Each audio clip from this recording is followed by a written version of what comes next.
Order 43. The time for member statements is concluded. Questions without notice. The member for Whitlam. Questions to the Prime Minister. Prime Minister, what is the impact on the economy of a net zero emissions target by 2050? The Prime Minister has the call.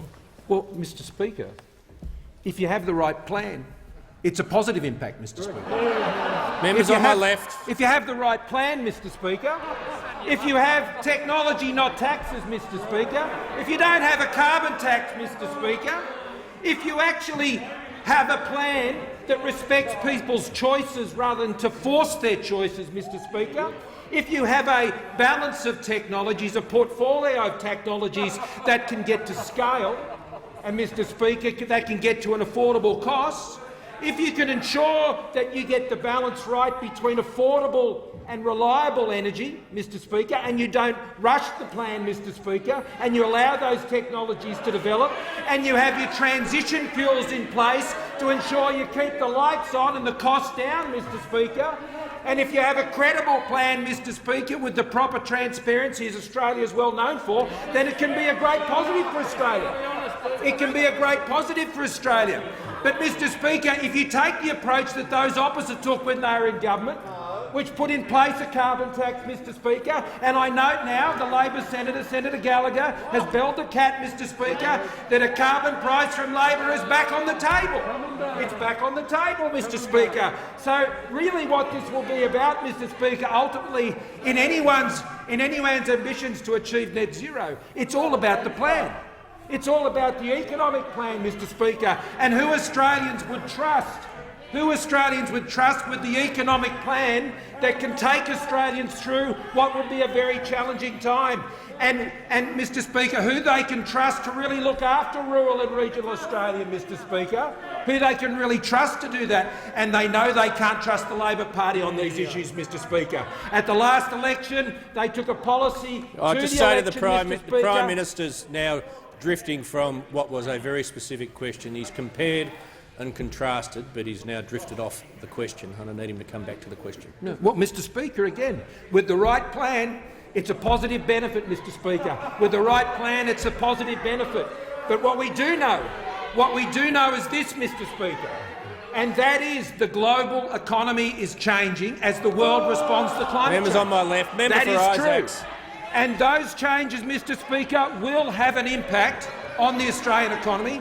They do present risks and threats to rural and regional areas, and only the coalition can be trusted to ensure that we can deal with those threats, that we can support rural and regional Australia, Mr Speaker. And if you don't believe me, believe the member for Hunter, Mr Speaker, and the member for Hunter makes it pretty clear that Labor has lost its way on that issue.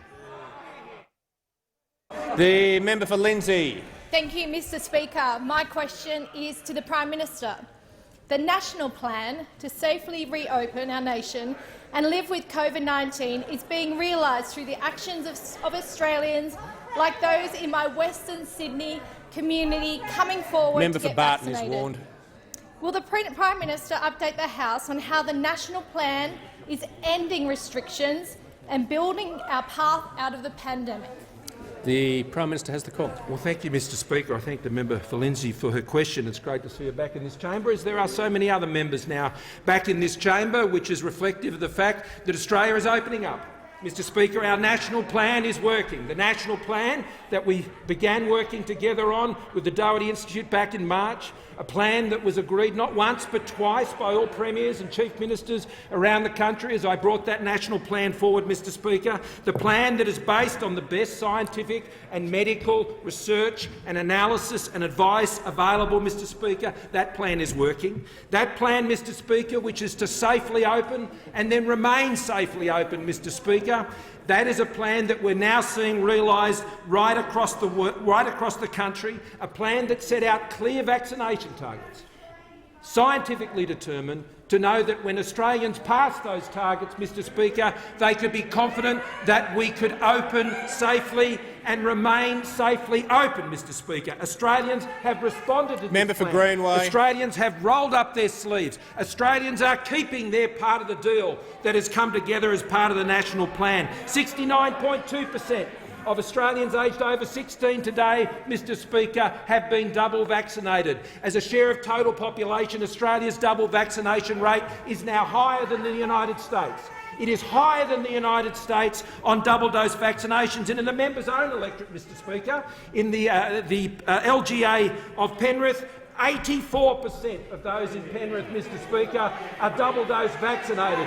And, Mr Speaker, I hasten to add that in the Sutherland Shire that figure's 89%, Mr Speaker. So thank you to all those in the Sutherland Shire in southern Sydney. Mr Speaker, the vaccination rates are surging in New South Wales above 90%, on their first dose rates. New South Wales is opening. Australians are coming home. 52,300 downloads of their international vaccination certificates over the last 24 hours. Mr Speaker, Victoria is opening up, and I note in particular Victoria's roadmap, just announced, Victoria's roadmap, delivering the national plan, Mr Speaker, from the Victorian State Government. I welcome that, Mr Speaker.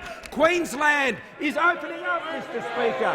The Queensland borders will be coming down, Mr Speaker. We welcome that as Queensland honours the national plan. ACT is finally opening up, Mr Speaker, as well as South Australia, Northern Territory and Tasmania. I spoke to the Tasmanian and South Australian premiers this morning, confirming, Mr Speaker, their commitments. Mr Speaker, as a country, one of the lowest fatality rates in the world when it comes to COVID, one of the strongest economic stories and recoveries during the COVID pandemic, and, Mr Speaker, we're on the track now to ensure we have one of the world's highest vaccination rates. Just before I call the member for McMahon, it's right that we have a large number of members back here in the chamber, which is fantastic. The unfortunate bit is it's been accompanied by a rise in interjections, and I just remind members it's taken a long time to get some of you back. It would be a pity if you'd come back only to be ejected under 94A. The member for McMahon. Thank you very much, Mr Speaker. My question is to the Prime Minister, and I refer to his previous answer in which he mentioned the importance of transparency. Will the Prime Minister release government modelling on the impacts of net zero emissions by 2050 presented to the Nationals party room? Why is this modelling secret? The Prime Minister has the call. Yeah, no, the Prime Minister has the call. Members on my left. Mr Speaker, I'm just seeking your clarification as to how the Prime Minister can be asked to answer that question, particularly given I suspect the member for McMahon could the Leader of the House pause? Misstated Leader of the House question, just pause for a second. Leader of the House just pause for a second. No one interjecting on my left is helping me hear the Leader of the House. The Leader of the House, if you could start again. Mr Speaker, as I understood not that I was paying great attention to the member for McMahon, as probably the case for most in this chamber, but I heard the member for McMahon, Mr Speaker, talk about the presentation to the Nationals party room, and I don't know how that can be within the Prime Minister's remit. He was not in the meeting. He didn't attend the meeting. It was entirely appropriately a matter for the National Party, and I don't know how the Prime Minister could be expected, Mr Speaker, to answer that question. No, if the Manager of Opposition Business can perhaps just resume his seat. The question was whether the Prime Minister would release the modelling that was provided to the party room. And the member for Chifley, wasn't it? I'll get you eventually. The Prime Minister has the call. Mr Speaker, well, I can't speak to the discussions of the Nationals party room any more than the Leader of the Nationals can speak to the discussions of the Liberals party room, Mr Speaker. We're two great proud parties. We form a great coalition, Mr Speaker, as we have done for many, many years and continue to do so. Mr Speaker, what I can be very clear to the Australian people about is we will be very transparent about what our commitments are. very transparent about what our commitments are, what the costs are, Mr Speaker, what the outcomes are going to be, and they can trust me to do that because that's exactly what I did at the last election, Mr Speaker. At the last election, I set out very clearly what our 2030 target was going to be, how we were going to achieve it, that we would meet and beat it, what the costs would be, what the programs were, Mr Speaker, and as a result, the Australian people backed our plan. Now, those opposite, Mr Speaker, the Labor Party, they had a 45% emissions reduction target. The then Leader of the Opposition couldn't explain those issues, Mr Speaker. He couldn't level with the Australian people. He couldn't explain to the costs, Prime Mr. Minister, Speaker. this is not an opportunity to now move off the question, which was a very specific one about whether he would or wouldn't release modelling. And I think the Prime Minister's answered that, but it's not an opportunity to talk about the opposition policies at the last election. Thank you, Mr Speaker. Now, Mr Speaker, I can be very clear with the Australian people. We will set these things out very, very clearly, because that is our form. That is what we have done. Because, Mr Speaker, I think it's very important for Australians to know what our plans are, as they are aware of all plans of those who would go to the next election pretending to do various things. Now, we'll be very clear about our plans. People know what our 2030 commitment is, Speaker. It's a mystery what those opposites' 2030 commitment is, Mr Speaker. There's no plan there. There's no plan for 2050 from those opposite, Mr Speaker. We will release our plans. We will be clear about the costs. We will explain to people in rural and regional Australia in particular how we'll be standing with them as they work through the challenges that they will face and realise the opportunities are there for more jobs, more opportunities, more investment and a stronger rural and regional Australia, Mr Speaker. So I welcome the fact that in asking this question, Mr Speaker, the Labor Party are saying that the standard is you've got to tell people what your plans are and what your costs are and what it means for them, Mr Speaker, and that will be the first time they've ever done that. Prime Minister resume his seat. I think he's concluded. Prime Minister's concluded his answer. The member for Cowper. Thank you, Mr Speaker. My question is to the Deputy Prime Minister. Will the Deputy Prime Minister outline to the House how the Morrison-Joyce government is ensuring a strong economic recovery in the regions by investing in infrastructure projects that support communities and create jobs? The Deputy Prime Minister has the call. Well, Mr Speaker, I thank the honourable member for Cowper for his question and note the tremendous work that he is doing. We actually have seats that are next door to one another, and projects such as the Wallamumby to Kempsey Road upgrade, which is vitally important, a road that's held by the council, and obviously it's beyond their capacity to do much with it, a road that not much has happened for a very, very long time, yet it's a vital interconnector between the two electorates. But it's not just that he's working on, Mr Speaker. I also note the work that he is doing on a smaller project such as the Sawtell swimming pool and the money he got through the BBRA for that. And it's the places such as the Sawtell swimming pool where he might get the next Maddie Goff. And wasn't Maddie Goff a great asset? She came fifth in the Olympics, smashed the Australian women's 1500-metre record at 15 minutes 47 seconds, if I remember rightly, for the member for Cowper. And that is the sort of asset that takes communities forward. But it's not just there, because we can't be parochial. When we are building a nation, we build it across the nation. And we have $1.6 billion on the table in the Hunter Valley for the Newcastle bypass.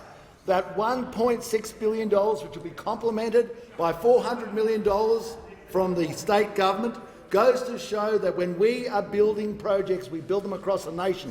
We build them across the nation for a national plan. We build them across the nation to make a better nation. And it's not just there. Also in the Hunter Valley, we have such things as the Singleton bypass, for which we're putting about $560 million towards. Because whether it's the Pacific Highway or the New England Highway, are building to a nationals plan. And it's things such as the Coffs Harbour bypass as well, which I know the member for Cowper has put so much work towards. $1.4 billion, in fact a little bit more than $1.4 billion, to continue the dream and the vision for people such as Warren Truss, the former leader of the Nationals, Warren Truss, who had the dream of making sure that he could drive a car from Melbourne to north of Gympie without seeing a traffic light on a dual carriageway road. That is real vision. Continued on by the member for Riverina, continued on Aberdeen by the member for Riverina. That dream, that Nationals dream, for which I'm now very proud of to be part of in the conclusion of that dream. This is important where it goes up to the member for Wide Bays, for the Tyro bypass, for the Cowper, in the seat of Cowper, for Coffs Harbour, and the seat of Hunter, for the Newcastle bypass. This is a Nationals and a national vision, and the coalition is putting the effort, putting the money, and delivering an outcome that is not just resides in seats of our leading, but resides in the seats across this nation for a national benefit. The Leader of the Opposition. Thanks, Mr Speaker. My question is to the Prime Minister, and I ask, has the government modelled the impact of net zero emissions by 2050? If the answer is yes, will the government release the modelling? If the answer is yes, when? The Prime Minister. Thank you, Mr Speaker. When the government has fully considered these matters, we will be, of course, setting out all of our plans. And, Mr Speaker, we'll be setting out all of the benefits, and we'll be setting out, Mr Speaker, all of the matters that relate to those policies. And that is the answer to the question, Mr Speaker. And we'll be very transparent, Mr Speaker, where we have been able to assess the impacts of our policies and to demonstrate, Mr Speaker, those benefits, we will certainly do that. And that would be the case in the areas that the member has referred to. Mr Speaker, we'll be doing that before the next election, Mr Speaker, and I suspect we'll be doing a lot sooner before they make their mind up about their 2030 commitment, Mr Speaker. They asked me about this over a year ago, Mr Speaker, and they still can't tell the Australian people what their 2030 commitment. I don't know what the time delay is on that side, Mr Speaker, but they cannot make their mind up about the Prime 2030. Minister. The member for Whitlam will cease interjecting. The member for... We'll now go to the independence question. The member for Kennedy.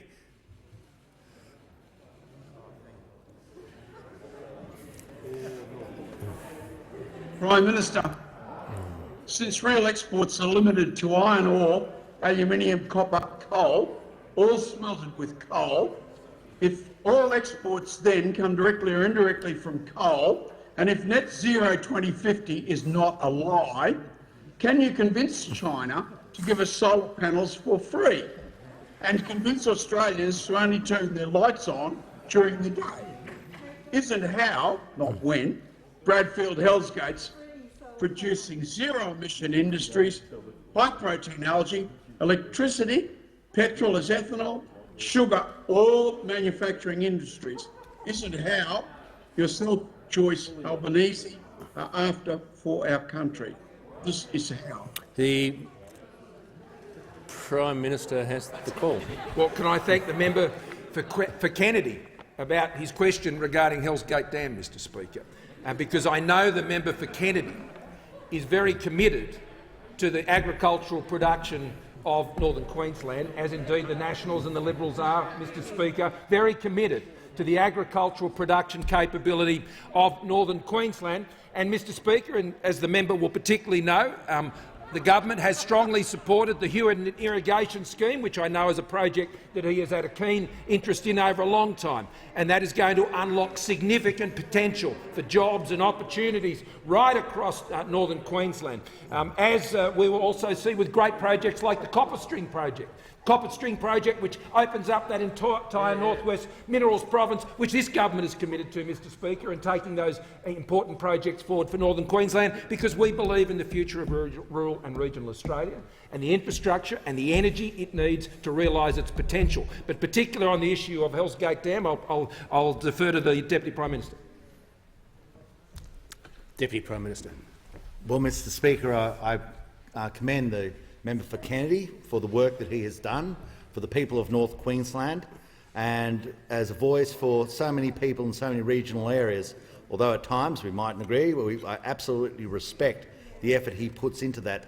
And, Mr Speaker, he raised the issue of Hell's Gate Dam.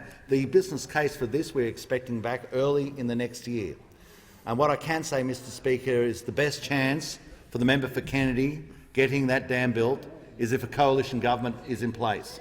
That would be the best opportunity and the best chance, because we too, and I definitely have the vision of Water West, of the capacity for us to fulfil the capacity of the national vision that we would open up new agricultural precincts in the black soils of Western Queensland, which I know the member for Kennedy knows so well.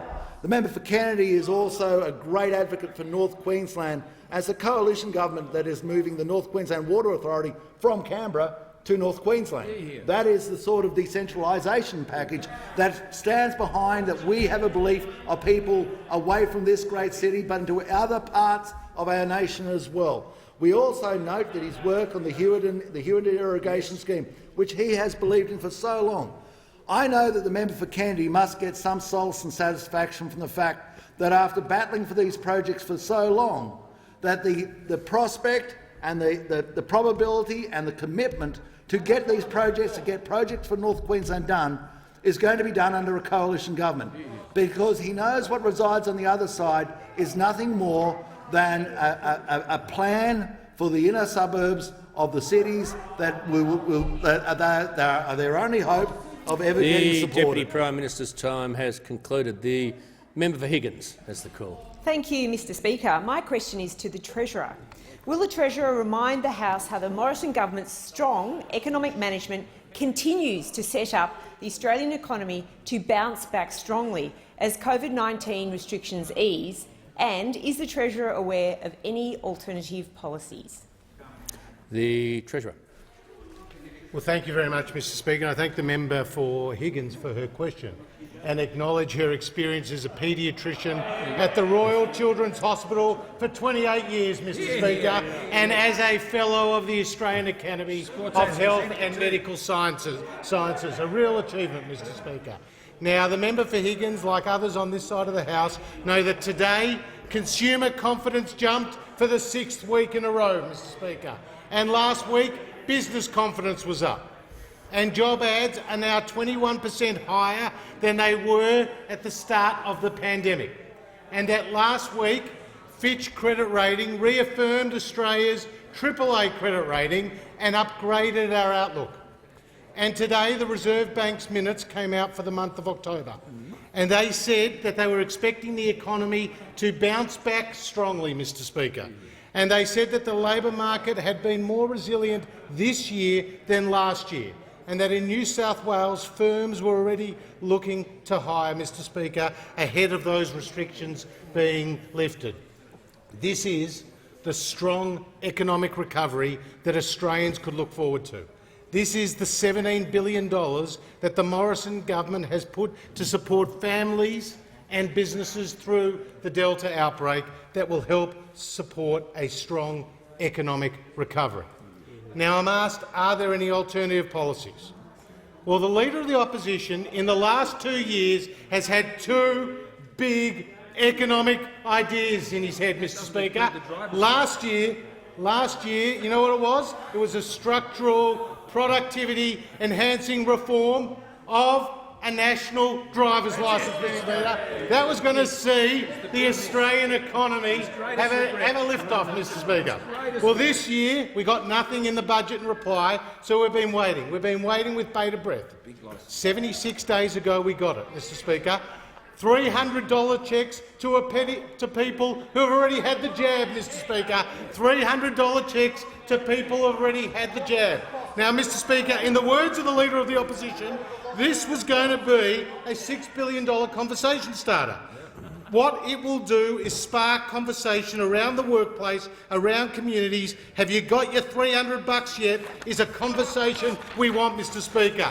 Well, I tell you who didn't want the conversation. His own shadow cabinet, Mr Speaker, because Senator Gallagher went on Insiders on Sunday and was asked by David Spears, should the government offer $300 to everyone or not? Senator Gallagher, I think probably the time has passed for that, Mr Speaker.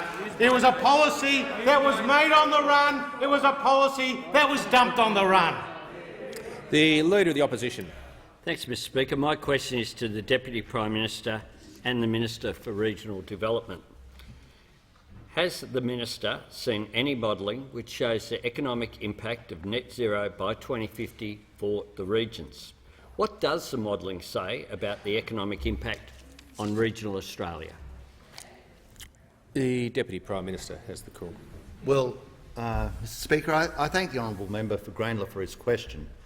And yes, at this point in time, we are working very diligently and very closely through so many aspects of the issue of 2050, because it's incumbent upon us to make sure we look after the people of Albury, or we look after the people of Singleton, and we make sure we do the right thing by the people of Nowra and Queanbeyan. We are working very diligently to make sure that we look after people from Busselton to Mount Isa, that people in Albury and Wodonga. And so, to that purpose, Mr Speaker, we are going through every aspect of the plan that has been delivered to us, and we are making sure that we come up with the right capacity to go back to the people, whether it's in the seat of Cowper or whether it's in the seat of Flynn, or whether it's in the. So it's the Deputy Prime Minister will resume his seat for a sec, and the Manager of Opposition Business on a point of order. Now, hang on. You don't have the call. The Manager of Opposition Business on direct relevance, Mr Speaker. The question goes to whether he's seen modelling and the impact on the regions, not to read the table of contents from an atlas. Going to the substantive part of the Manager of Opposition Business's point of order, which wasn't the last part, the question does ask is very specific. The Deputy Prime Minister's been entitled to give some context, which he's done, and he's not even a minute in. But of course, that can't be the entirety of his answer. The Deputy Prime Minister. Mr Speaker, I accept your ruling, but I would note how dismissive, how dismissive the Labor Party are of regional towns. How dismissive they are of regional towns. How they smirk and snigger whenever you mention just so the something Deputy away Prime from Minister, Grayndler. you need to return to the question So, or wind Mr. up your Speaker, answer. I note quite clearly that there has been an absolute diligent oversight within the Liberal Party. The leader of the Liberal Party, the member for Cook, the leader of the Coalition Prime Minister of Australia, has a mandate from his party room, and I am going through the process of making sure that I respect the views of my party room. You aren't. The question goes to. We have certainly seen the results of modelling. Yes, we have, and we have seen that in a whole range of reflections on the price of commodities. So it's such a tricky question with such an easy answer, isn't it? The member for Wentworth. Thanks, Mr Speaker. Mr Speaker, my question is to the Minister for Health and Aged Care. Will the Minister please update the House on how breakthrough COVID-19 treatments, along with Australia's vaccine program, are helping to save lives and save livelihoods? The Minister for Health. Thank you very much, Mr Speaker, and I want to thank the member for Wentworth, who with his international experience will know that the pandemic continues to rage worldwide. 444,000 cases, 6,500 lives lost in the last 24 hours alone. But against that background, the vaccination program in Australia is saving lives and protecting lives. We're now at 32.9 million vaccinations in Australia. As the Prime Minister has mentioned, we've passed the 85% milestone for first doses. We are on the cusp of the third great milestone in relation to our second doses. We're on the cusp of that 70% mark as part of the national roadmap. And then, significantly, 1.9 million doses in the last 7 days, 3.9 million doses in the last 14 days, 7.8 million doses in the last 4 weeks. All of these things are about Australians coming forward in record numbers to protect themselves, to protect their friends, to protect their families and to protect their country. Indeed, one of the things I'm most pleased about is that there are now more than 1 million doses to those between 12 and 15 years of age. And we're almost at a 60% first dose rate in that group. But all of these vaccinations are very important protection, but they're not the only protection. What we've also been able to do is to acquire critical treatments, which are an additional complementary protection for Australians. Previously, we've mentioned Sotrovimab, 31,000 doses, a monoclonal antibody which is given in the hospital setting, and that's protecting people already in use in Australia and saving lives and protecting lives. But in the recent weeks, we've been able to announce acquisitions of drugs such as molnupiravir, 300,000 doses of an oral antibody, and equally 500,000 doses of the Pfizer oral antibody, again a pill. This means that we can ensure that wherever people are, they're given that protection, that ability that if they are diagnosed or they've been exposed, they have that additional support. None of these are a guarantee. They are not as strong as vaccines, and it's very important to say that vaccines are the frontline treatment. But only yesterday we had the approval from the TGA of Ronapreve. We've just acquired 15,000 doses of Ronapreve, a monoclonal antibody combination therapy. It's about being treated in hospital, and it has a 70% reduction in the likelihood of fatality for those for whom it's being applied. All of these treatments and vaccines are coming together to save lives, to protect lives and to give Australians their lives back. The Leader of the Opposition. Thanks, Mr Speaker. My question is again to the Deputy Prime Minister and Minister for Regional Development, and I refer to his previous answer regarding the modelling of net zero by 2050 on regions in which he said, and I quote, "It has an impact on the price of commodities." What is that impact?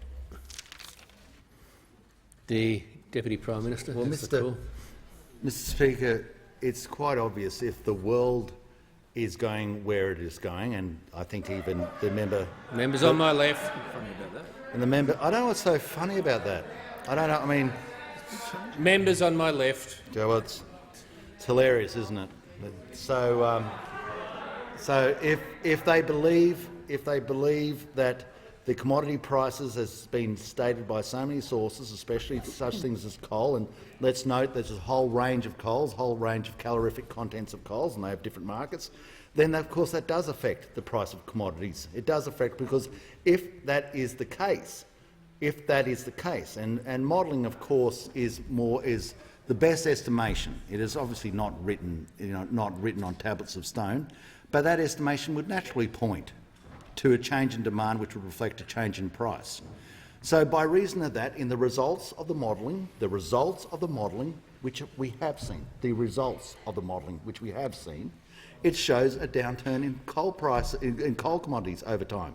And I don't know what is remarkable about that. And I understand the tactics of the Labor Party, it's to try and trip me up, but you've got to sharpen that process up a bit. The Leader of the Opposition seeking to table a document? I'm asking a request, Mr Speaker, that the Hang on. Point of order. You're not in charge. That I'd ask the Deputy... I can't rule on something if he can't speak. I'd ask the Leader of the Opposition is... Yes, I'm asking that the Deputy Prime Minister table the modelling that he was referring to in his answer. Yes, you can't make that request. You can do it by way of a question. You can only ask for him to table a document he was reading from, and he wasn't reading from any document. The member for Menzies. Thank you, Mr Speaker. I asked the Minister for Defence if he will update the House on the Morrison government's AUKUS alliance with the United States and the United Kingdom and the benefits for securing our prosperity, our safety and our security in the future. The Minister for Defence. Thank you very much, Mr Speaker. I thank the honourable member for Menzies for his question and also for his service in the defence portfolio. A very distinguished former Minister for Defence, and is a great supporter of our Australian Defence Force personnel. Mr Speaker, our government, as you know, is very clear-eyed about the threats within our own region in the Indo-Pacific. There are many countries, including now many European countries, who are worried about the unfolding circumstances in the Indo-Pacific, and it's absolutely appropriate that the first order of this government is to keep Australians safe and secure. We will do everything within our power, everything within our capacity to make decisions, to deliver on policies that will deliver that security and that peace to our region. And through the AUKUS program, Mr Speaker, through that compact, we have been able to bolster the security of our country, not only for today but for the decades into the future as well.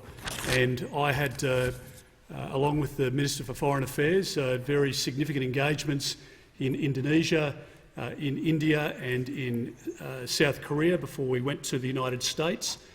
We had very significant discussions, obviously, as well with the United Kingdom, and I spoke with the Secretary this morning, Ben Wallace, who is a great friend of our country and recommitted himself to the process and to the work that we have underway at the moment to look at the acquisition by Australia of the at least eight nuclear-powered submarines, which will provide us with an edge and a capability above that which operates within our region into the next decade, Mr Speaker. That is an incredibly important asset for us to acquire, but it's not the only element of AUKUS. And I think this is a very important point to make. And I see Phil Thompson, the member for Herbert, up on the screen. I was up at Laverack Barracks in Townsville not too long ago and speaking with some of the troops up there, some of whom, I should quickly note, were involved in the extraction of Australian citizens and visa holders in Kabul. And I spoke with Phil and some of those members on FaceTime the other day. Remarkable Australians, but we owe it to them to make sure that we deliver on the other elements of AUKUS. And, Mr Speaker, through AUKUS we will collaborate to enhance our joint capabilities across cyber, across artificial intelligence, across quantum technologies and additional undersea capabilities. Mr Speaker, it builds on the 2020 Defence Strategic Update and the Force Structure Plan, and it also includes, importantly, Tomahawk cruise missiles, which will enable our Hobart-class destroyers to strike distant land targets with excellent precision. The RAF will be equipped with long-range anti-ship missiles and joint air-to-surface standoff missiles. Mr Speaker, the Morrison government is determined to keep Australia safe. The member for McMahon. Thanks, Mr Speaker. My question is to the Prime Minister. The government has been in office for nearly a decade. The COP26 conference in Glasgow starts in just 2 weeks. After a decade, nearly a decade, how much longer is it going to take the Prime Minister to come up with a climate policy? The Prime Minister has the call. 20% reduction in emissions, Mr Speaker, since 2005, which is the product, Mr Speaker, of the policies that we have put in place, Mr Speaker, particularly over these last 8 years, that has ensured, Mr Speaker,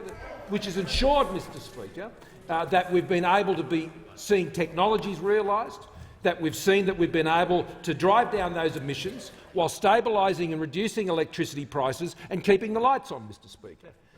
Mr Speaker, the world knows what our 2030 commitments are. We signed up to them. I took them to the election. At the last election, Mr Speaker, and the Australian people endorsed them. I said we'd meet them and we'd beat them, and we will meet them and we will beat them based on the policies that we've pursued.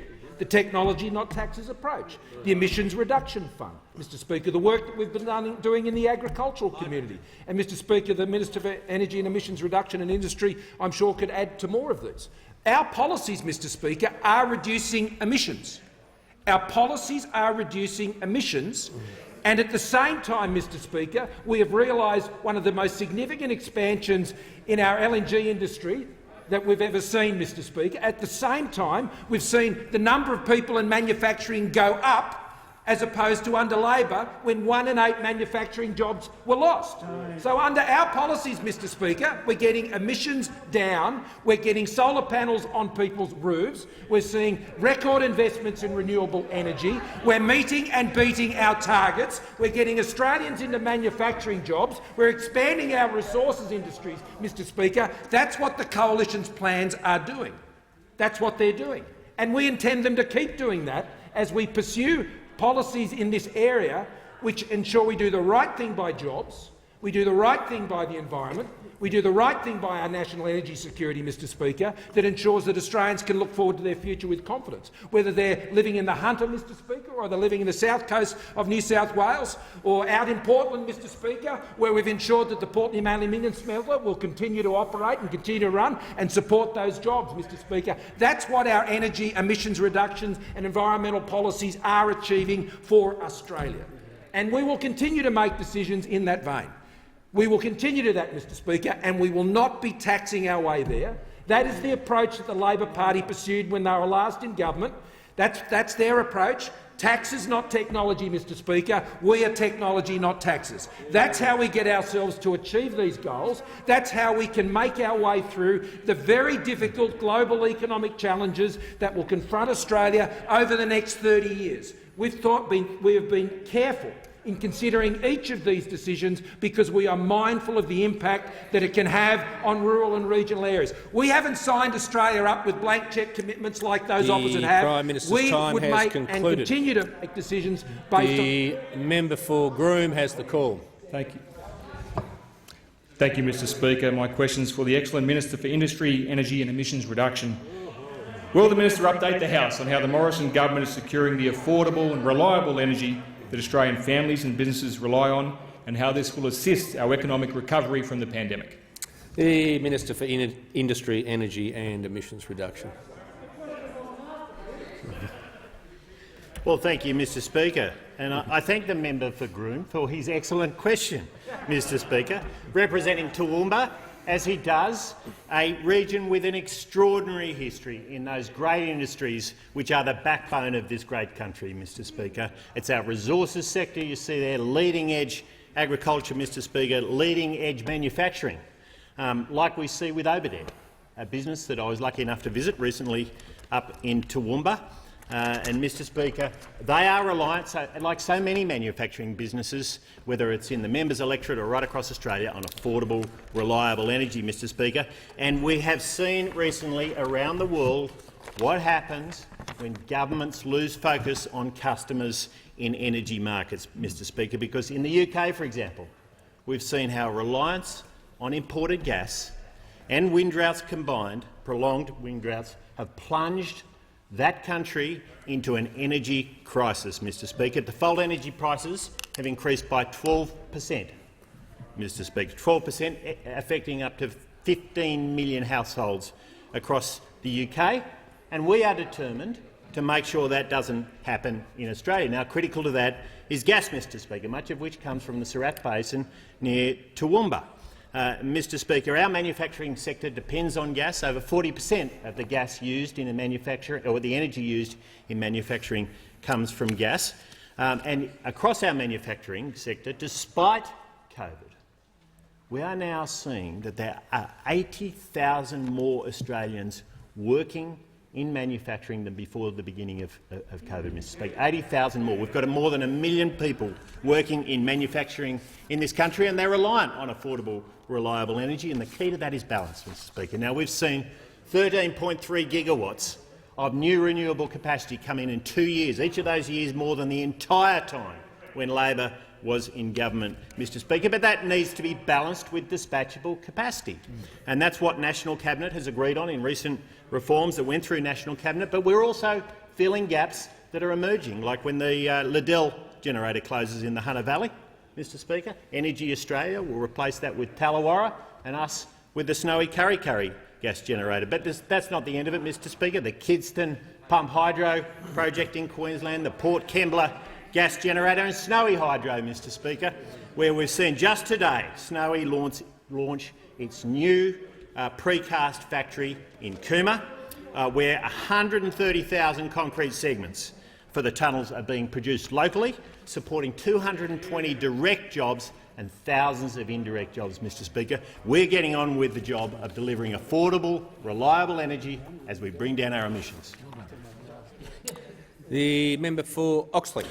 Thank you, Speaker. My question is to the Prime Minister. When the Prime Minister arrives in Glasgow in a fortnight's time, will he tell the meeting electric vehicles will end the weekend, batteries to store renewable energy are as useful as the big banana and the big prawn, and renewable energy targets are nuts? The Prime Minister has the call. Mr Speaker, I don't accept the caricature that the member has put forward. Mr Speaker, it's just simply not the case. Members on my left. It's a complete misrepresentation, which I'm completely used to from the Labor Party, Mr Speaker. They can treat the parliament in that way and treat it like a comedy act, Mr Speaker. But these are very serious issues we're dealing here with as a country. While Labor seeks to joke about climate policy, Mr Speaker, the government is focused very clearly on the decisions we have to make about what is going to impact on the livelihoods and lives of Australians over the next 30 years. And, Mr Speaker, we are not taking a glib approach like those opposite did. They just signed up, Mr Speaker, with a blank cheque. The Prime Minister will resume his seat. The Leader of the Opposition on a point of order. Yes, Mr Speaker. It goes to relevance. These are the Prime Minister's own quotes, his own glib comments. The Leader of the Opposition can resume his seat. Leader of the Opposition can resume his seat, and I'm going to point out very clearly he may well raise that on a point of order, but the question didn't ask that. The question asked him whether he'd do three things, and it could have been ruled out on any number of aspects of the standing orders. But when a question like that's asked, it's been my practice to allow the free-flowing debate. Otherwise, I'll be ruling them out. You can't ask a question like that and expect that there won't be some sort of political response. The Prime Minister has the call. Thank you, Mr Speaker. The commitment about net zero at 2050 is a very serious matter. It's going to have big impacts and big opportunities for Australia in the future. You don't do it glibly. You don't just sign up to it without a plan, which is what I've said from this dispatch box on many occasions. You don't go and sign Australia up to something like that unless you carefully consider what the plan is and what the impacts of that plan are. Now, Mr Speaker, we have been going through that very exercise very seriously as a cabinet, as a coalition government, as a serious government does to make these important decisions. We understand that the global changes happening in our economy because of the response to climate change are going to have adverse impacts in Australia, in rural and regional areas in particular. That is going to occur, and our plans are designed to address that and to recognise the opportunities that can be gained from the changes that are occurring around the world to ensure that Australia can emerge more strongly based on the plans that we're working on, Mr Speaker. That's how we're coming to a decision on this issue. Those opposite came to a decision to commit Australia to 2050 without any plan, without any estimate, without any modelling, Mr Speaker. They claim some modelling, but that modelling assumes a carbon price. It assumes a carbon tax, Mr Speaker. That is where the Labor Party is at. We are doing this on the basis of careful consideration of the impacts on Australians of our decisions. This is one of the biggest decisions that this country has to make, and we will make it carefully, we will make it collaboratively, we will be listening to Australians, as we have done, Mr Speaker, over the course of this term, to prepare for this very moment, to ensure that when we can consider this issue, we can do so in a way where we can position Australia strongly for the future. Mr Speaker, this is about an economic plan that gets Australia through one of these great challenges. We will have such a plan. We do have such a plan, Mr Speaker. The lower emissions technology plan already set out, which those opposite, even right now in the Senate, are seeking to disallow a regulation, Mr Speaker, which would see us be able to invest in clean energy technologies, in carbon capture, use and storage, and they are opposing it. The Prime Minister's time has concluded. The question, seeking to table a document. The Leader of the Opposition seeking leave to table a document by Phil Curry, Scott Morrison mocks South the Australia's big Leader batteries of like the the big banana. Opposition can resume his seat. I've made it clear that I won't even ask for leave to table newspaper articles that are readily available. The member for Riverina. Thank you, Mr Speaker. My question is to the Minister for Agriculture and Northern Australia. Will the minister outline to the House how the Morrison-Joyce government is modernising and investing in Australia's agricultural innovation system, ensuring that this key pillar of our Ag 2030 plan is supporting industry's target of a $100 billion sector by 2030? The Minister for Agriculture. Well, thank you, Mr Speaker. I thank the member for Riverina for his question. I acknowledge also his significant contribution as Deputy Prime Minister in helping us achieve that Ag 2030 plan with cold hard cash, and particularly around the innovation systems, which has played a pivotal role in taking agriculture to the first time to over $70 billion. Innovation is driving that and will get us on that trajectory towards $100 billion. And we're doing that through our 15 commodity research development corporations, whether it be beef, cotton, grain, sugar, horticulture. They are the vehicles in which are driving that, and we've put over $147 million in modernising that since July 2020, plus the $1.1 billion a year that goes into agricultural innovation from levy payers and the Australian taxpayer. And while we've had great success, we are ranked number 23 in the world. We have the same number of researchers and scientists as the United States and Netherlands, who are 4 and 6 in the world. So we are on reform to ensure that we become #1 in the world, and we've created a new mechanism and modernising that innovation system to ensure we have the environment and infrastructure to achieve that. We've created Agricultural Innovation Australia, a commercial entity that will help to ensure that we get back to the first principles of agricultural innovation. Value to the levy payer, value to the taxpayer, remove duplication and commercialisation. And we're giving them the tools to do that. And the first tool was our Grow Ag platform, a digital platform that lists all the research and development that all our 15 research and development corporations are doing. We launched that in April last year up in Wagga, and can I say since then there are over 15,500 users of that website from over 130 countries, and since then we've had over 120 commercial inquiries to partner with our research development corporations, our regional universities, to put money and to partner with our capital to ensure that we have even better research and development. But we're going a step further in making sure we have a physical platform for those that want to invest to come and feel and touch and understand the research that we're doing. And we put $86 million into 8 innovation hubs right across the country, one at Charles Sturt University that the former Deputy Prime Minister opened with me back in April last year. And that's played a pivotal role in making sure that the research and development is being done at a local level so that the adoption is being taken up by the farmers, not only allowing those to interact with our investors but our farmers in understanding what's important to them. And those investments are driving the decisions of commercial entities around the world and foreign states to look to Australia as a leader in agricultural innovation, but also creating the new jobs of Australian agriculture, bringing the next generation into the new jobs in science and technology in regional universities and connecting them to the users that we want to adopt this technology the most, the Australian farmer.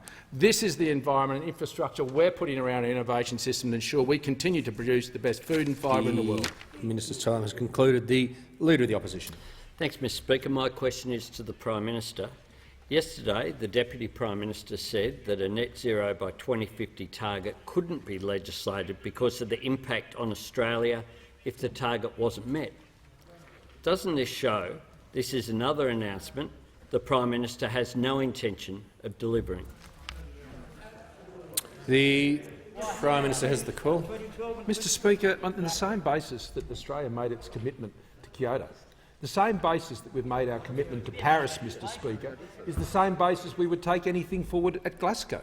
And the proof of our record, Mr Speaker, is we have met Kyoto 1, we have met Kyoto 2, we are going to meet Paris 2030 and in fact beat Paris 2030. Mr Speaker, the Leader of the Opposition seems to confuse the processes that he wishes to engage in as having some material impact on what the outcome will be.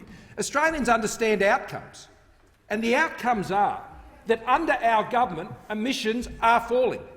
They're falling, Mr Speaker. They're coming down. Emissions have fallen by 20% and more, Mr Speaker, on 2005 levels. They're lower, Mr Speaker. And that's not the only thing that's lower. Unemployment's lower, Mr Speaker. Youth unemployment's lower, Mr Speaker. The level of investment in this country is greater, Mr Speaker. There are more Australians working in manufacturing today, Mr Speaker, and there were less under the Labor Party when they were in power, Mr Speaker. We've got major big resources projects happening all around the country, Mr Speaker. We are seeing our LNG industry go from strength to strength, being world-leading, and at the same time our policies are reducing emissions. Mr Speaker, outcomes count, not broad rhetorical statements from politicians, Mr Speaker. Outcomes count. Outcomes count.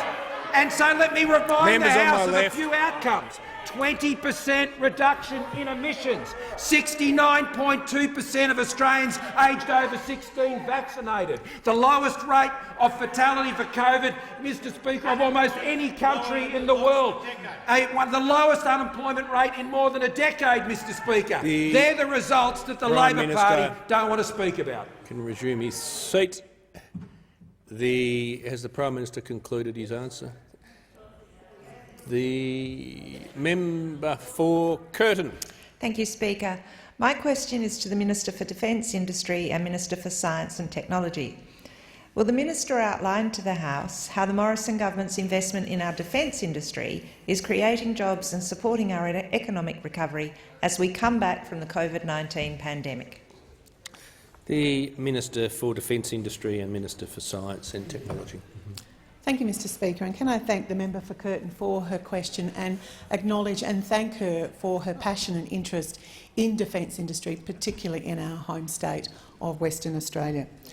Mr Speaker, our government's $270 billion investment in our defence capabilities is not only delivering the essential equipment that our men and women in uniform require for the safety and security of our country. As important as that is, Mr Speaker, it is also creating and supporting thousands of Australian jobs in the cities and right across Australia's regions. And it's also supporting our economic recovery as we bounce back from COVID-19, Mr Speaker. Mr Speaker, our government is investing $210 million to overhaul the health facilities for our troops in our Defence Force, at RAF Base Townsville in Queensland, in Puckapunyal in Victoria, in Campbell Barracks in Western Australia, and across more than a dozen locations as we build and we upgrade those critically important healthcare facilities for our men and women in uniform.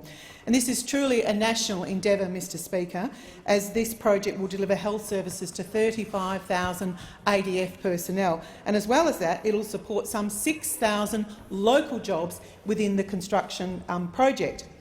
Mr Speaker, on average, across these projects, 92% of work has gone to local businesses, and in many cases the targets for local involvement has actually been exceeded. And I saw this work firsthand only recently when I visited RAF Base Pearce with the Honourable Simon Birmingham, where we had an opportunity to look at the new health facilities at Pearce. And I just want to take the opportunity to thank those health professionals that we met for the very good service that they provided and the tour, and just to thank them for looking after the health of our ADF personnel. Mr Speaker, as we heard from the Minister for Defence today, the Australian defence industry should also be gearing up for the opportunities that AUKUS will offer. The delivery of nuclear-powered submarines will require our Australian industry to be involved to help us build and to sustain those nuclear submarines. But a closer partnership with Mr Speaker with respect to the US and the UK will also mean opportunities beyond shipbuilding. And I refer to our government's investment of $100 billion over the next 20 years on our sovereign-guided weapons enterprise. And our Australian small and medium-sized businesses are going to be critical for the success of that important enterprise. Mr Speaker, we are not slowing down. We are backing our Australian defence industries in the bush and in the city for the defence of our nation. The member for Macquarie. Thank you, Speaker. My question's to the Prime Minister. The Minister for Regionalisation said yesterday that regional Australians are out of sight and out of mind for the Liberal Party. Is that why the Prime Minister has refused to recognise the economic opportunities of climate action for regional Australia for so long? The Prime Minister has the Thank you, Mr Speaker, and the Deputy Prime Minister. I'm happy to refer to him also in responding to this question about the many achievements that this government has been able to realise for rural and regional Australia. And I simply make this point, that the challenges that are occurring globally because of the world's response to climate change will have significant impacts on rural and regional Australia. But they also present significant opportunities. And the plans that the government are considering will ensure that we can deal with both the costs and the benefits, Mr Speaker, because we understand there are impacts, that this is not a road, Mr Speaker, that is only where you will find opportunities. You will find difficult impacts on Australia, and the government understands that. The Liberal Party understands that. The National Party understands that, because that's where our constituents live, Mr Speaker. Between the Liberal and the National parties, and the Liberal Party in particular, we represent more regional seats in this parliament than any other party in this parliament. And we're joined together with the Nationals, Mr Speaker, and together we are the representation of regional Australia overwhelmingly in this parliament. And, Mr Speaker, that means we understand the impacts. And that's why our plans carefully consider the impacts on rural and regional Australia. And that's why our infrastructure plans, our skills plans, our manufacturing and industry plans, ensuring that we can have heavy industry in places like Gladstone, Mr Speaker, and even down there in the Shoalhaven, Mr Speaker, with the plants that are there. All of these places, Mr Speaker, we understand understand the importance of heavy industry, agriculture, the resources sector to rural and regional Australia and the contribution that makes to Australia's future. And that's why every single plan you get from a coalition government will be good for rural and regional Australia. But the Deputy Prime Minister may wish to add. The Deputy Prime Minister.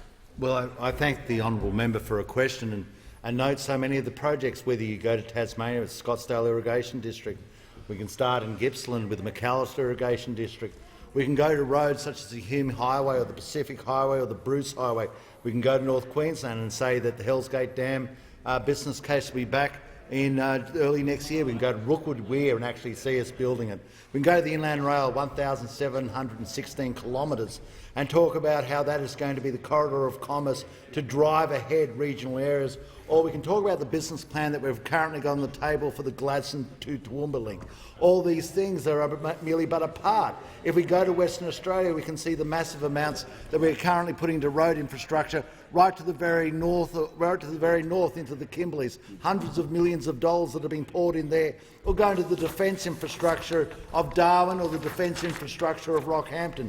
There is not, without a shadow of a doubt, a massive investment that's been done by the Nationals, which is solely the only party that has regional representatives, and also the Liberal Party, which has so many Deputy representatives. Prime Minister's time has concluded, and I call the member for Reid. Thanks, Mr Speaker. My question is to the Assistant Treasurer, Minister for Housing, Minister for Homelessness, Social and Community Housing. Will the minister update the House on how the Morrison government's home guarantee schemes are accelerating the dream for Australians of owning their own home, and is the minister aware of any alternative approaches? The Minister for Housing has the call. Well, thanks very much, Mr Speaker, and can I thank the member for Reid for her question. She is a champion for first-home buyers in her electorate, and in fact, under our Prime Minister, we are a government for first-home buyers. There's no doubt about it. And Mr Speaker, one of the solemn commitments that we took to the last election was to establish our home guarantee schemes, the first home loan deposit scheme, which would help first-home buyers purchase their first home with a deposit of as little as 5%.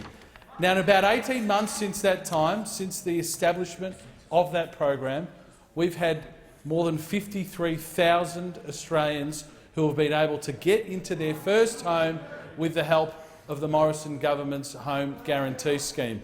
Now, Mr Speaker, building on the remarkable success of that program, in the last budget, the Prime Minister, the Treasurer and myself were very proud to announce a new aspect of the home guarantee scheme, which was the family home guarantee.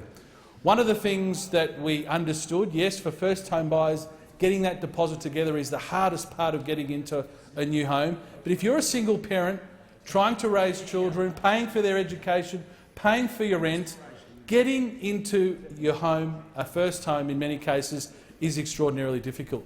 So we put in place the family home guarantee, which helps single parents purchase a home with a deposit of as little as 2%. We've had now well more than 1,500 single parents purchase their new home, and it's only been in place since the beginning of this financial year. And we're starting to see some wonderful stories coming through, Mr Speaker. And I've got some really, I think, heartwarming testimonials from single parents who've utilised this scheme. I received this note from single mother Nicole, and it's fair to say 84% of single parents in Australia are women. Nicole sent this to me. With the amount of rent we were paying, we were never going to be able to save enough for a deposit. The family home guarantee has given us the ability to buy without having to try and come up with a huge deposit. Buying a house means we get to make memories in a house we'll never have to leave. Now, Mr Speaker, that's why we extended this scheme to single parents.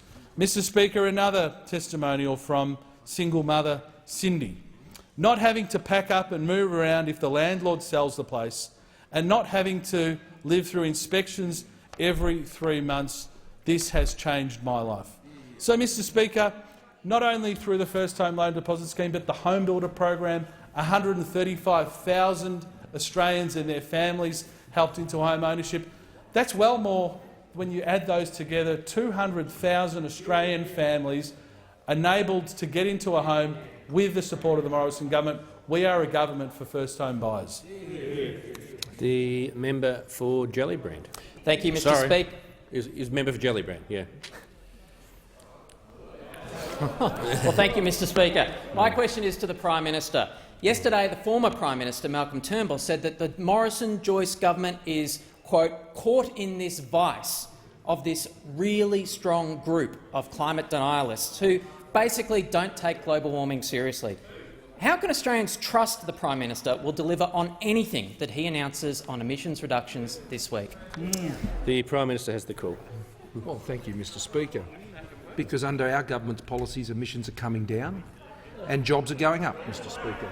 Because that's the outcome of our policies. That is the exact outcome of our policies. Policies that we've put in place, Mr. Speaker, not just under my time, but indeed my predecessor's time and under former Prime Minister Abbott, Mr. Speaker. Under 3 Prime Ministers, Mr. Speaker, we have been putting in place the policies which have been ensuring that we shore up the reliability of our energy supply and put downward pressure on electricity prices. Mr. Speaker. We got rid of, under Prime Minister Abbott, the carbon tax, which was legislated by those opposite, Mr. Speaker, which put prices up, Mr. Speaker. We got rid of that, as we promised to do, and there will never be a carbon price under this government, Mr. Speaker. But I notice from Labor Senator Gallagher that it's back on the table with the Labor Party, Mr. Speaker. It's back on the table because they want to tell people what they have to do. They want to price people into what they want them to do. We have a greater level of confidence, Mr. Speaker, about what Australians want to do, the choices they want to make, the choices we want to enable, whether it's getting into their first home, Mr. Speaker, or what type of car they want to buy. And even if they want to get vaccinated, we don't think they have to be bribed to do it, Mr. Speaker, by those opposite and the policies that they put forward. We have great faith in Australians, Mr. Speaker.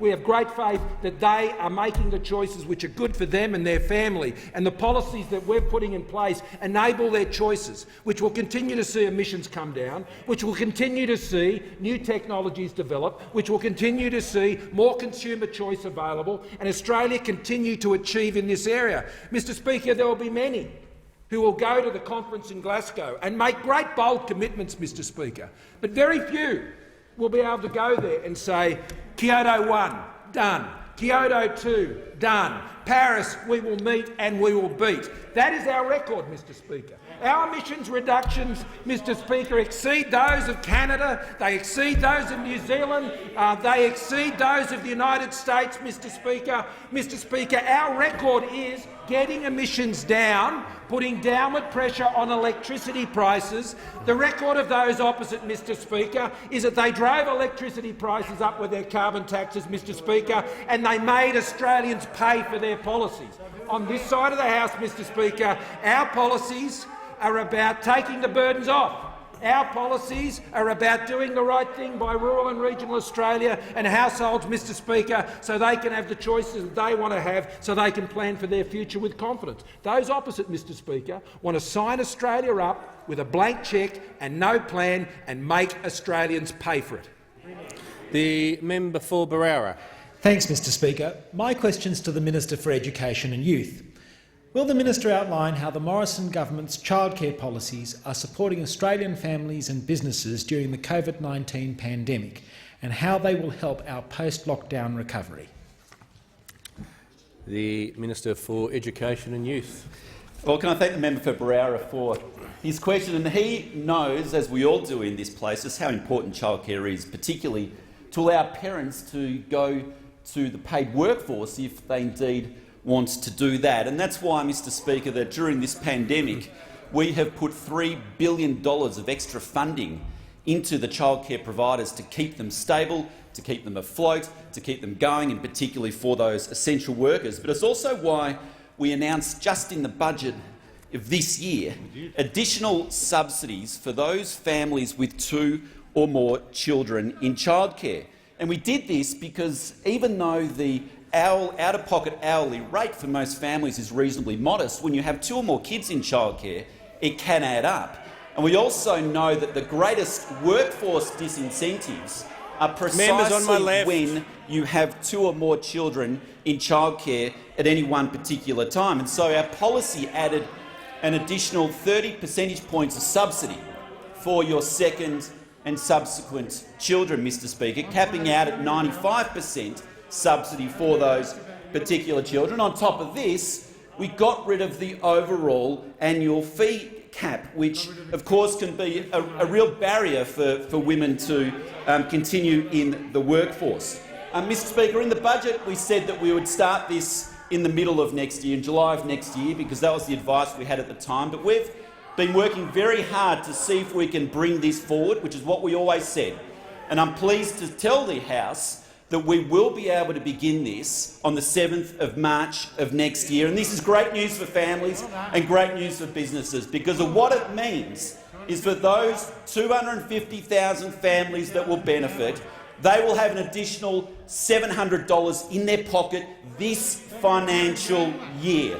What it means for families next financial year and the subsequent ones is that they will have $2,200 on average in their pocket as a result of this policy. What's more, Mr Speaker, it's also good for the economy, because Treasury has estimated that an additional 40,000 people will work more as a result of this policy, adding $1.5 billion to GDP on an annual basis. So this policy, Mr Speaker, is good for families, it's good for the economy, it's good for business, and it's great policy developed by the Coalition. It's in such stark contrast to the reckless policies of the Labor Party, a $20 billion policy where the major beneficiaries are millionaires under their policy, Mr Speaker. It's no wonder that the Labor Party is in such turmoil when they're eating themselves alive, because they're spending $20 billion of everyday working families' money to pay for the millionaires to have the childcare. $50,000 Minister's time has concluded.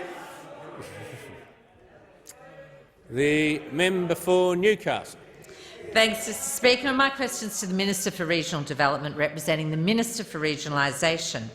Yesterday, the Minister for Regionalisation said about government policy for regional Australia, "There are no friends for the National Party at the moment, not a friend in the country. The peat bodies have deserted us and not a friend internationally."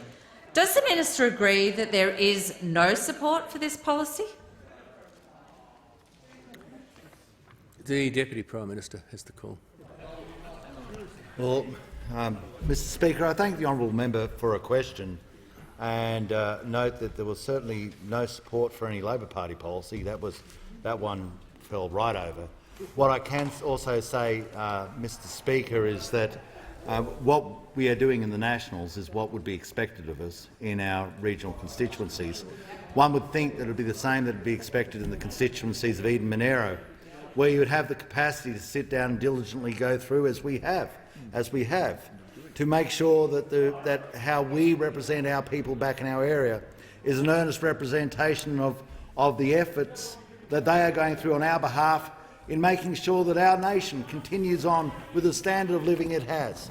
We reflect and understand quite clearly that if it wasn't for our coal exports, which I wonder whether the minister obviously stands behind. I presume she does, being from Newcastle, and Newcastle being a very strong, one of the greatest coal exporting port in the world. In fact, coal prices are determined by the price at Newcastle. It's the Newcastle price, and this is why we are making sure that the people of the Hunter Valley and in Newcastle clearly understand that we have their livelihoods foremost in our mind as we go forward, as we diligently and prudently assess what is before us in such a way as we can make the proper decisions on that. And that process continues on, and we will make sure that the Prime Minister of the Commonwealth of Australia has a response from us by the end of this week as to what we see as the pertinent issues, and to have further discussions in that place.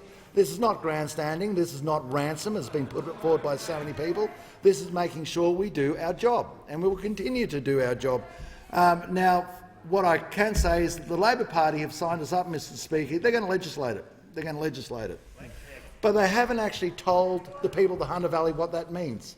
And so the people of the Hunter Valley are a little bit of a quandary as to whether they're still going to have a job, whether they'll be able to pay for their house, whether they'll be able to pay for their car.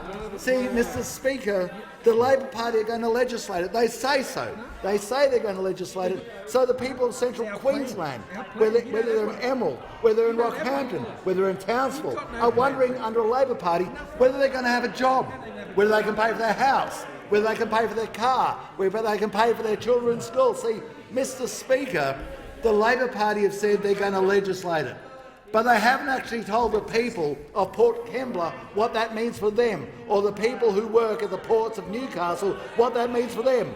All the Labor Party knows, I know you want to wind me up now, but I'm afraid I'll just keep going right to the end, because the end is where you're taking your blue-collar workers. You no longer ever care for them. The Deputy Prime Minister's time has concluded, and I give the call to the member for Bass. Thank you, Mr Speaker. My question is to the Minister for the Environment. Will the Minister update the House on the Morrison government's commitment to a lasting and peaceful presence in Antarctica and maintaining Tasmania's place as the world's gateway to Antarctica, ensuring local jobs and investments for my home state of Tasmania? The Minister for the Environment has the call.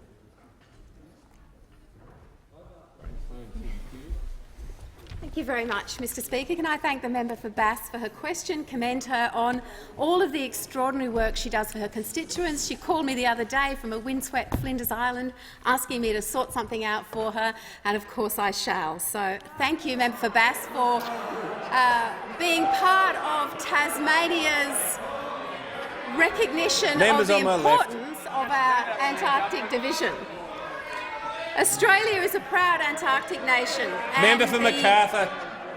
The Minister has the call. Australia is a proud Antarctic nation, and the icy continent has featured prominently, Mr Speaker, in our national story and our national interests, dating back to the early expeditions of Sir Douglas Mawson.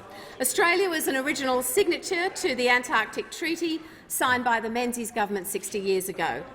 The treaty established the Antarctic as a non-militarised region with multinational efforts for peace and collaborative scientific endeavour, and today I would add for the protection of the environment in the world's last untouched wilderness. A modern Australian Antarctic program that supports the Antarctic Treaty System is critical for Australia to continue delivering world-class science and run safe and efficient operations. Over the weekend, Hobart saw the arrival of our new $1.9 billion icebreaker, the RSV Noina. The 160-metre-long vessel is the most advanced research platform of its kind in the world. It's capable of breaking through 1.65 metres of sea ice. It can deal with 14-metre seas, hurricane winds and temperatures of -30 degrees. It is the world's quietest icebreaker for scientific research, with minimal disturbance to the ecosystems below. A truly incredible ship.